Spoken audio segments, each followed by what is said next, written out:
बंगाल चुनाव के ऐलान से पहले सियासी घमासान शांत होने का नाम नहीं ले रहा। अभी सियासी पार्टियां धर्म युद्ध आपस में उनके बीच चल रहा है। अमित शाह के प्रस्तावित बंगाल दौरे को लेकर टीएमसी ने निशाना साधा है। टीएमसी बंगाल में सरस्वती पूजा मना रही है। बीजेपी कह रही है ये पाप का प्रायश्चित करने की तैयारी है। सरस्वती पूजा बंद करके जो पाप किया है ना, उसका प्रायश्चित करें।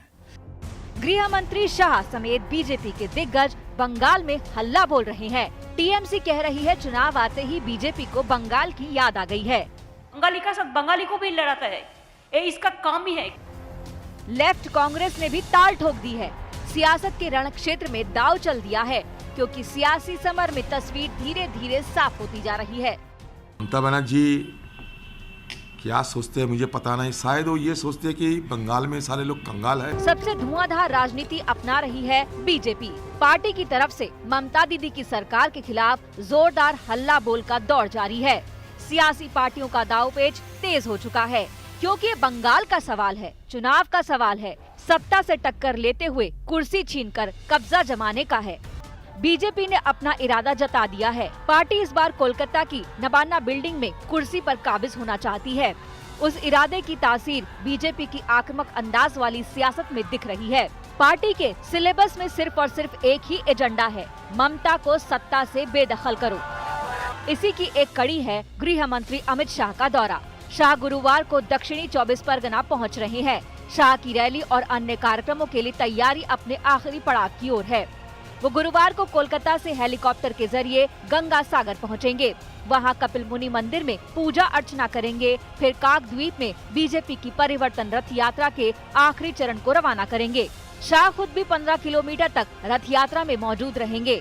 गृह मंत्री के कई अन्य कार्यक्रम भी तय है। अच्छी तैयारी है और लोगों में उत्साह भी बहुत है।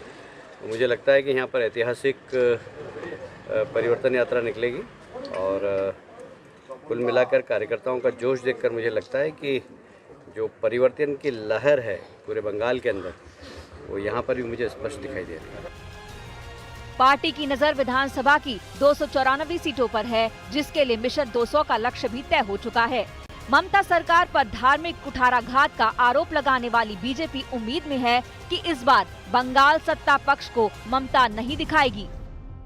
जनता के मन में पिछली बार एक शंका थी, जब मैं कहता था 20 सीटें जीतेंगे, तो ऑडियंस में से काफी लोग ऐसे दिखते कहां से आए हैं भाई, मतलब मैं कहां से आया। अब मैं कहता हूं कि 200 सीट, तो अब ऐसे देखते 200 क्यों बोल रहे हैं, ज्यादा आएगी। ये बहुत बड़ा परिवर्तन है। तो 200 क्यों बोल रहे हैं, ज्यादा क्यों नहीं बोलते? फिर मैं 200 से ज्यादा ही कहता हूँ, कोई 200 का आंकड़ा कहता हूँ, 200 से ज्यादा सीटें आएगी। इंडिया टुडे कॉन्क्लेव में गृह मंत्री अमित शाह ने ऐलान कर दिया कि इस बार के बीजेपी रूपी सियासी तूफान से ममता सरकार पत्तों की तरह उड़ जाएगी। उन्होंने कहा कि अमित शाह आते हैं, वो कहते हैं कि उखाड़ के फेंक देंगे, निकाल बाहर करेंगे, तो मुझे गुस्सा नहीं आएगा क्या? तो मैं क्या कहूंगा, संभाल कर रखेंगे ऐसा कहूंगा? मैं उखाड़ने ही आया हूं सरकार को भैया। यहाँ मेरी सरकार तभी आ सकती है जब ममता बनर्जी की सरकार को उखाड़ कर फेंक देते हैं। तो मैं ये कहूं, मैं ममता बनर्जी की सरकार को संभाल कर रखूंगा। क्यों कहूं? ठीक नहीं चल रही है दीदी आपकी सरकार, ये उखाड़ने जैसी। इसीलिए मैं कहता हूं बंगाल की जनता इस सरकार को उखाड़ कर फेंक दे। तो क्या हकीकत में बीजेपी बंगाल में अपनी जड़ें जमा चुकी है? क्या पार्टी की पैठ ऐसी हो गई है कि टीएमसी का हैट्रिक का ख्वाब चकनाचूर हो जाए? ममता के मंत्री बीजेपी की नियत और नीति पर ही सवाल उठा रहे हैं। चुनाव से पहले मोदी जी इतना बार क्यों आ रहे हैं? इतना दिन बंगाल का ख्याल नहीं ना, अभी रोज रोज आ रहे हैं, कभी हल्दिया में आ रहे हैं, कभी इधर आ रहे हैं, क्यों आ रहे हैं? ये सवाल तो हम लोग भी उठा सकते हैं, ये सवाल का कोई अंत है? टीएमसी नेता सवाल उठा रहे हैं तो ममता बनर्जी ने इंडिया टुडे कॉन्क्लेव के मंच से शाह को चुनौती दे दी थी कि वो खुद आकर बंगाल में चुनाव लड़ें और जीत कर दिखाएं। अमित शाह ने आज कहा कि दीदी अपनी खुद की सीट नहीं बचा पाएंगी नंदी। उसको लड़ने बोलिए ना, उधर में जैसे होम मिनिस्टर का बात करते हैं ना, शोभा नहीं देता, उसको बोलिए इधर में लड़ने के लिए। अगर वो जीत जाएंगे तो उसको हम स्वराष्ट्र मंत्री बना देगा बंगाल का। टीएमसी और बीजेपी के बीच चुनावी टेंशन बढ़ता जा रहा है। जुबानी जंग के साथ साथ सियासी रंजिशों का हिंसक रंग भी बंगाल की धरती पर दिख रहा है। लेकिन बीजेपी हार मानने को तैयार नहीं। पार्टी ने अब मध्य प्रदेश के मंत्री विश्वास सारंग को भी बंगाल की जिम्मेदारी सौंप दी है, जो दावा कर रहे हैं इस बार ममता सरकार पर आखिरी प्रहार होने जा रहा है, जो बंगाल की किस्मत बदलने वाला होगा। यहाँ पर श्री राम के नारे लगाने पर जेल में लोगों को डाला जाता हो, जहाँ श्री राम के नारे लगने से ममता दीदी चिढ़ जाती हो, जहाँ श्री राम के नारे लगाना पुलिस के लिए किरकिरी बन जाता हो, उस बंगाल में निश्चित रूप से ममता दीदी का बोरिया बिस्तर बंधना चाहिए। बीजेपी हर कदम पर ममता की घेराबंदी में जुटी है, लेकिन टीएमसी भी फूंक फूंक कर अपना कदम आगे बढ़ा रही है।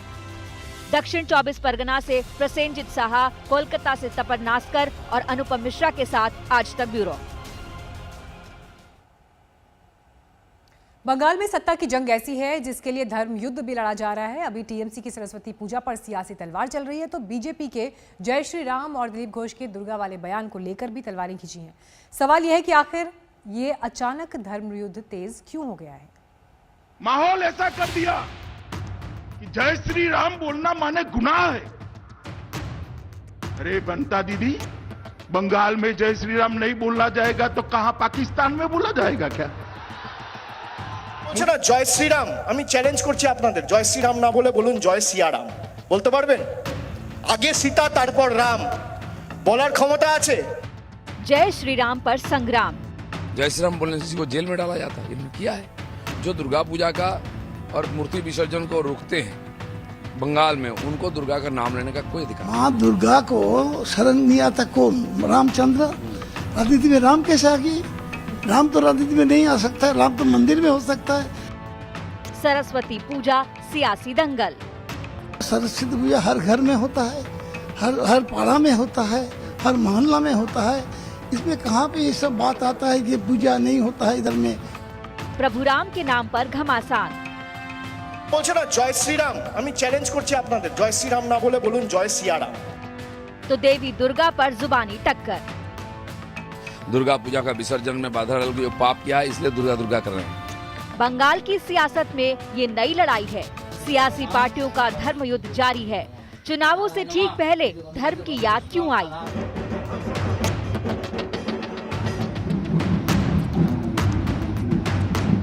चुनाव आयोग जल्द ही विधानसभा चुनावों के लिए तारीखों का ऐलान कर देगा। हर पार्टी अपनी जमीन पर मजबूती से पकड़ बनाने की पुरजोर कोशिश में जुटी है। सियासी पंडित इस बार की लड़ाई में टीएमसी से बीजेपी की सीधी टक्कर बता रही है, लेकिन क्या धरातल पर हकीकत महज इतनी भर है? ओवैसी, अब्बास सिद्दीकी जैसे चेहरों के चुनावी मैदान में आने के बाद से ममता की मुश्किलें बढ़ी हुई हैं। तो बीजेपी इस बार ऐतिहासिक जीत हासिल कर ताज पर कब्जा करना चाहती है। तमाम पार्टियों का इरादा एक जैसा ही है। शायद यही वजह है कि इन दिनों धर्म वाली लड़ाई तेज हो चुकी है। बंगाल बीजेपी अध्यक्ष दिलीप घोष ने हाल ही में राम और दुर्गा की तुलना करते हुए बयान दिया तो सियासी उबाल आ गया। भगवान राम एक राजा थे, कोई अवतार मानता है उनको, और उनकी 14 जो पूर्व पुरुष थे उनका नाम भी आपको मिलेगा, दुर्गा का मिलेगा क्या? तो इसलिए एक राजा, एक सुशासक, मर्यादा पुरुषोत्तम ऐसा माना जाता है। और हमारे यहाँ भी राम की जो चरित्र लिखा गया, बंगाली ने लिखा है। रामचरितमानस का पहले वाल्मीकि से रामायण होकर यहाँ भी बांग्ला रामायण है, बंगाल में लिखा गया है। तो एक आदर्श पुरुष, मर्यादा पुरुषोत्तम एक राजा, गांधी जी ने राम राज्य का कल्पना हमको दिया है। दुर्गा पता नहीं कहाँ से आ जाते हैं। दुर्गा तो भगवान राम की आराध्य थी। बंगाल के लिए दुर्गा पूजा की अहमियत समझी जा सकती है। दिलीप घोष का ऐसा बयान आया तो टीएमसी ने इसे महिलाओं के अपमान से जोड़ दिया। সেখানে গিয়ে বলছে যে রামের তো 14 পুরুষের আমরা আদি বৃত্তান্ত জানি, মা দুর্গার 14 পুরুষের আমরা কিছু জানি না। মা দুর্গার কোনো ভ্যালু নেই, রামই সর্বা সর্বা। এদের লজ্জা হয় না?